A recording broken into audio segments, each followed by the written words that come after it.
At 78, David Gilmour, the iconic guitarist of Pink Floyd, lives a life defined by music, legacy, and quiet sophistication. With his wife, Polly Samson, by his side, and a blended family of 8 children, Gilmour balances family life with creative pursuits, from his historic English estates to his enviable car collection, and a net worth built over decades of legendary performances. This is the extraordinary yet grounded lifestyle of a true rock legend. David Gilmour isn't just a rock icon. He's the quiet architect behind some of the most profound sounds to ever echo from a stage or a stereo. With a net worth of $180 million and a legacy that includes over 250 million albums sold with Pink Floyd alone, his influence is as expansive as the sonic landscapes he helped create. When he stepped into Pink Floyd in 1968, replacing the mercurial Syd Barrett, Gilmour brought more than just technical skill. He brought soul. His arrival didn't just patch a hole, it transformed the band. His haunting lyrical guitar playing and emotive voice would become the pulse of Pink Floyd's most iconic work. Gilmour's fingerprints are all over the band's most legendary albums: The Dark Side of the Moon, Wish You Were Here, Animals, and The Wall. Records that didn't just top charts but changed the way people thought about music.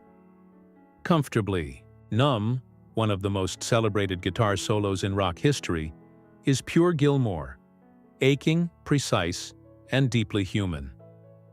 After Roger Waters left the band in the 1980s, Gilmour stepped up to lead Pink Floyd into a new era, proving that the heart of the band still beat strong.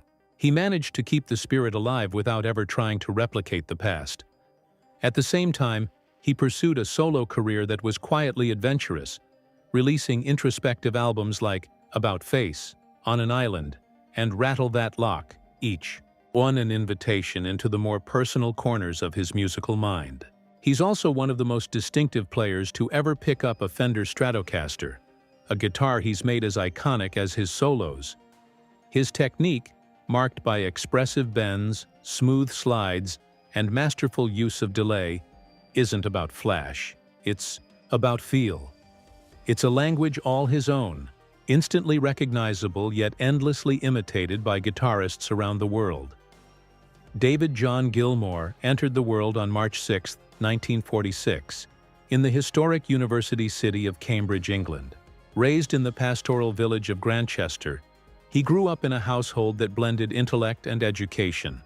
His father, a distinguished zoology professor, his mother, a language teacher. While his family valued academics, young David was drawn to something less structured but no less profound: music. By the age of 10, armed with only records and instinct, he was teaching himself to play the guitar, obsessing over early rock and roll sounds that would later echo through some of the most iconic albums in music history. It was during his school days that fate quietly began to compose one of rock's most legendary symphonies. Gilmour crossed paths with 2 fellow students, Syd Barrett and Roger Waters, names that would later be synonymous with the rise of Pink Floyd.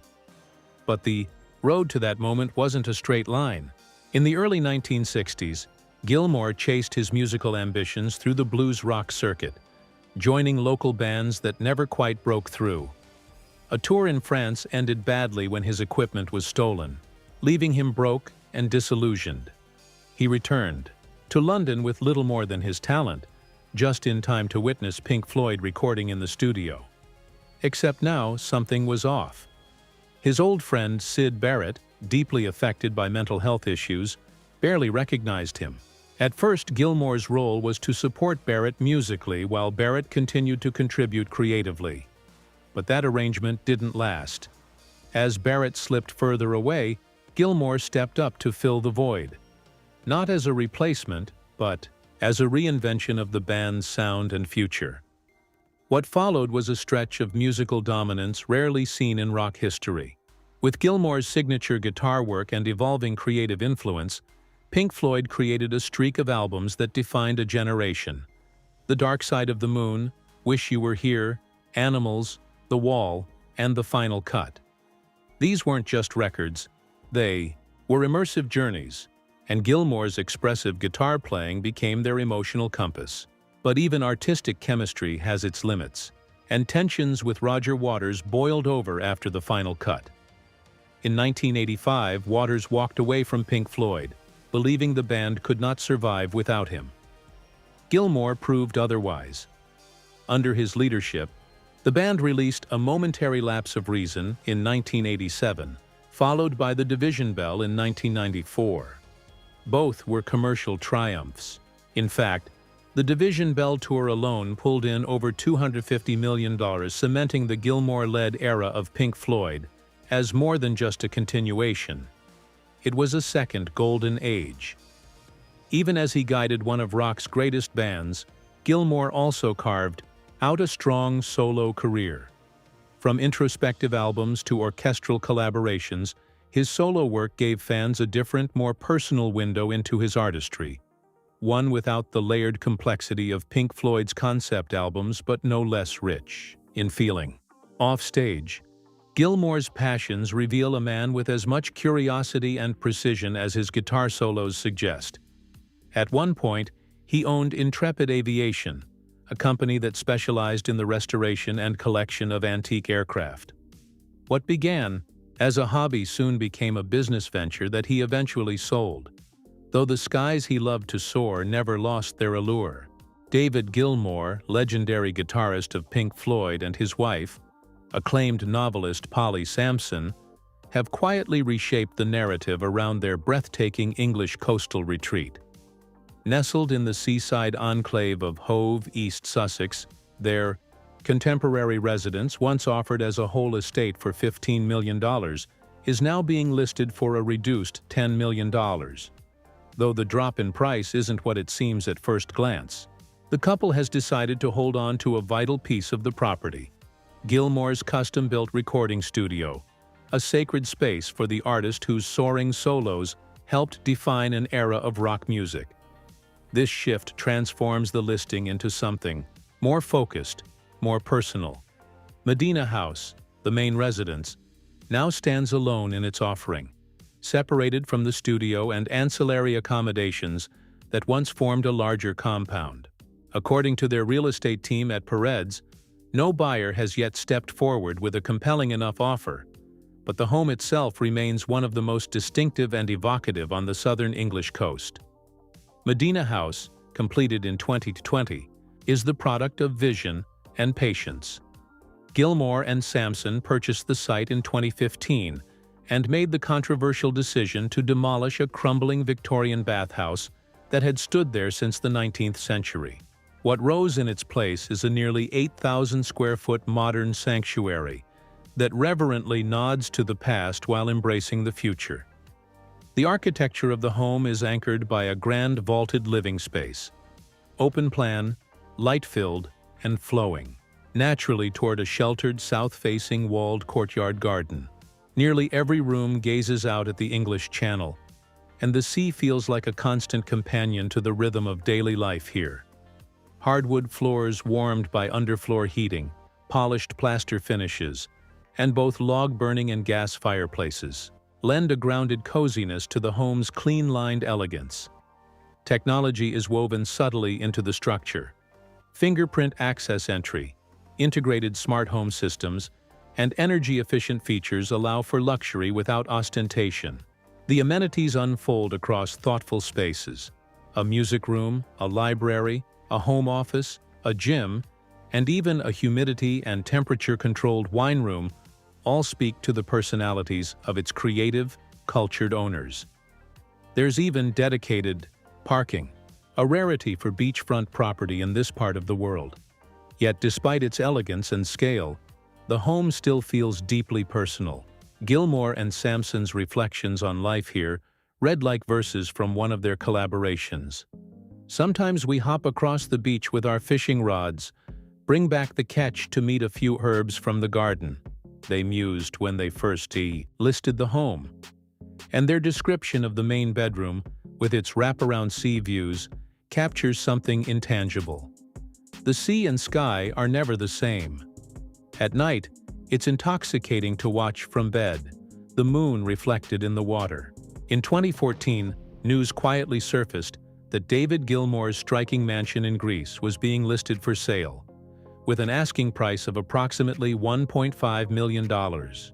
Tucked away on a 5,000 square meter plot, this estate stood out not just because of its famous owner, but because of the stunning blend of natural beauty and refined design that defined the property. Though it's unclear how much Gilmour originally paid when he acquired it, the home represented a tranquil counterpoint to the guitarist's high-profile life, offering a kind of Mediterranean peace far removed from the pressures of the stage or studio. Perched to capture both the rugged terrain and the vast, sapphire-hued waters of the Aegean Sea, the home boasted panoramic views of both ocean and mountains, a setting that likely spoke to Gilmour's known love for introspective retreats and quiet creative spaces. With its regal architecture and serene layout, the residence was clearly designed as a place to disconnect and breathe. Classic Greek design elements, stonework, whitewashed walls, and open-air terraces paired elegantly with more contemporary interior comforts. The property likely included multiple bedrooms and living spaces carefully oriented to take full advantage of the natural surroundings. Expansive balconies and patios provided places to sit with a guitar or book. The breeze, carrying in the sound of waves and the scent of distant olive trees. Given the size of the estate, there was plenty of room for outdoor entertaining or private moments under the sun, perhaps in a poolside lounge or quiet garden nook.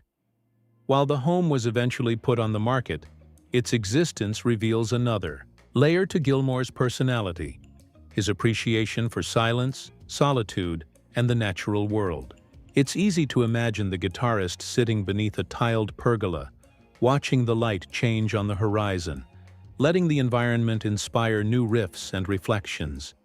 The Greek mansion may not have played host to the same kind of legacy as his recording studio in Hove, but it certainly held a different kind of magic: timeless, peaceful, and deeply personal. David Gilmour is best known for the soulful wail of his guitar and the atmospheric soundscapes of Pink Floyd. But offstage, he's also a man with an appetite for speed and altitude. While millions know him for shaping the sound of progressive rock, fewer are aware of his adventures behind the wheel of some of the world's most coveted cars and at the controls of historic aircraft. Among his most legendary automotive escapades is the purchase of the Ferrari F40, a supercar that rewrote the rules of high-performance engineering in the late 1980s. In July 1988, Gilmour and Pink Floyd's drummer, Nick Mason, flew to Italy to visit Ferrari's Fiorano test track. But they weren't just there for a joyride. The two musicians were picking up their own F40s, lightweight twin-turbocharged beasts that looked like they had leapt straight off a racetrack. Rather than shipping their new toys home like most collectors might, Gilmour and Mason decided to drive the cars back to England themselves. A road trip through the heart of Europe that must have been as exhilarating as it was deafening. That same year, their matching F40s were showcased at the Birmingham International Motor Show, drawing crowds of car enthusiasts eager to get a glimpse of the iconic machine. The Ferrari F40 wasn't just fast, it was raw, stripped down, and unapologetically built for speed. It featured a 3.0-liter twin-turbo V8 producing a staggering 471 horsepower and 426 lb-ft of torque, rocketing the car from 0 to 60 mph in just over 3 seconds. It became the first production car to break the 200 mph barrier, a feat that secured its place in automotive history. Inside, it was all business. Bare carbon fiber panels, exposed bolts, no frills, just pure adrenaline.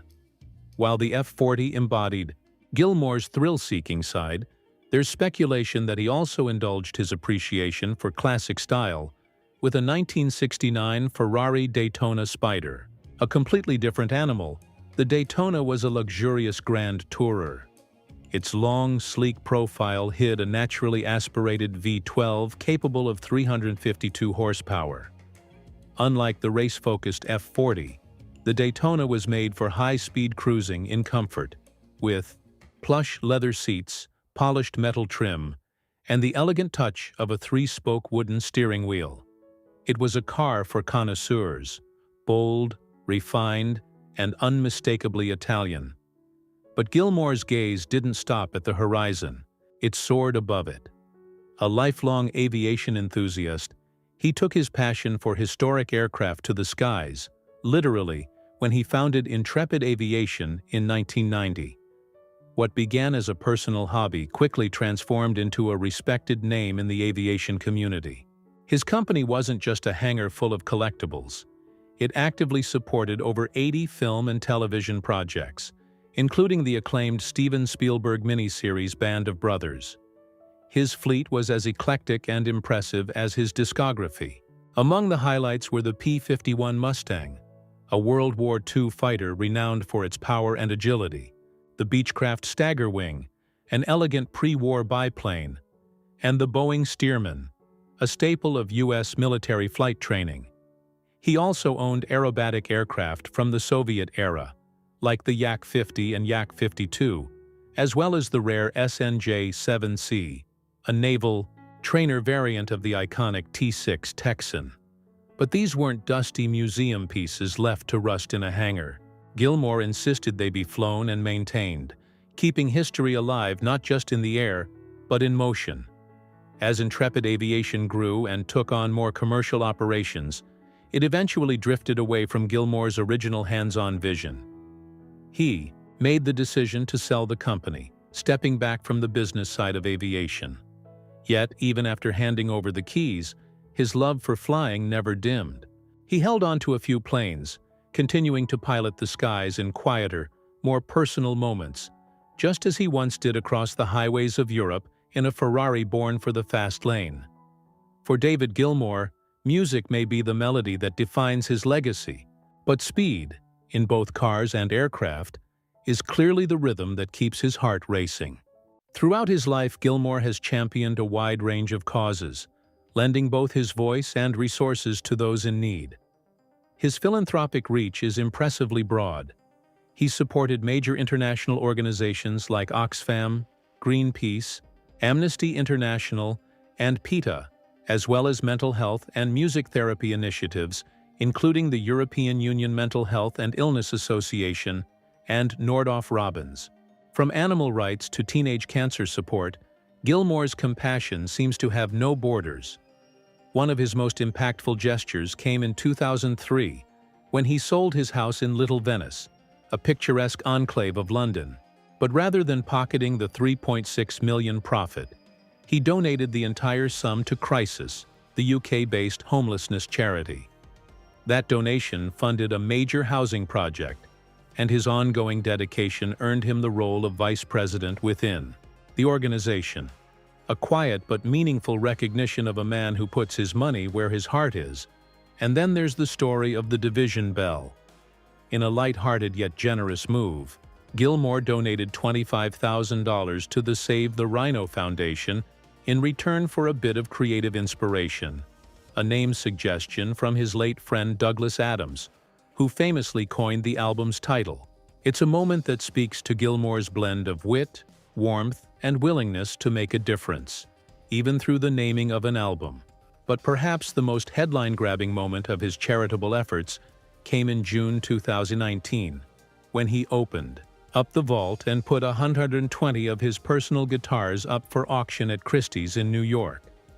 This wasn't just any gear, it was the stuff of rock legend.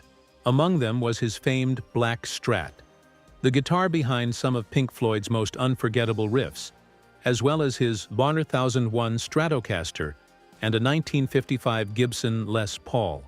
When the Black Strat alone fetched nearly $4 million, it set a new record as the most expensive guitar ever sold at auction. The entire auction brought in a staggering $21.5 million, every penny of which went to Client Earth, an environmental law charity working to combat climate change and protect the planet. For Gilmour, the decision was simple. The global climate crisis is the greatest challenge that humanity will ever face, he said at the time, making clear that his legacy would include more than just music. It would also echo through meaningful action. David Gilmour's life has never followed a conventional script. While the world knows him as the ethereal voice and soul-bending guitarist of Pink Floyd, beyond the spotlight lies a man with layers that unfold like verses in one of his slow-building solos. Deep, intricate, and quietly defiant. Back in 1975, Gilmour married Virginia "Ginger" Hazenbein, an American model and artist. Together they had 4 children, building a life that paralleled the peak years of Pink Floyd's rise. But it was in 1994, during a more introspective phase of his life and career, that he married Polly Samson, an English novelist and journalist. Samson wasn't just his partner in life. She became his creative companion as well, penning lyrics for many of his songs, including those on later Pink Floyd albums. Their marriage produced 4 children and a synergy that blurred the lines between personal and artistic collaboration. Philosophically, Gilmour stands firmly on the left. An outspoken atheist and self-declared socialist, he comes from a lineage of politically engaged thinkers. Proper Manchester Guardian readers, is how he once described his parents, staunch supporters of the Labour Party, with friends who marched in Aldermaston protests. While Gilmour himself avoids full entanglement in party politics, his views are unwavering. He believes in social equality. He voiced his political stance publicly during key moments, including a 2014 letter to The Guardian urging Scotland to remain in the UK, and in 2017, when he endorsed Labour leader Jeremy Corbyn, tweeting, "I'm voting Labour because I believe in social equality." For Gilmour, these weren't celebrity gestures, they were declarations of conscience. Away from music and politics, his passions have always taken flight, literally. A lifelong aviation enthusiast, Gilmour built a collection of vintage aircraft under the banner of his own company, Intrepid Aviation. His love for flying wasn't just a hobby, it was a full-blown second life. At one point, his collection included legendary aircraft like the P-51 Mustang and the Beech Staggerwing. Eventually, he sold the company, feeling the business side had started to eclipse the joy. Still, he held on to one old biplane, a living relic of his high-flying days.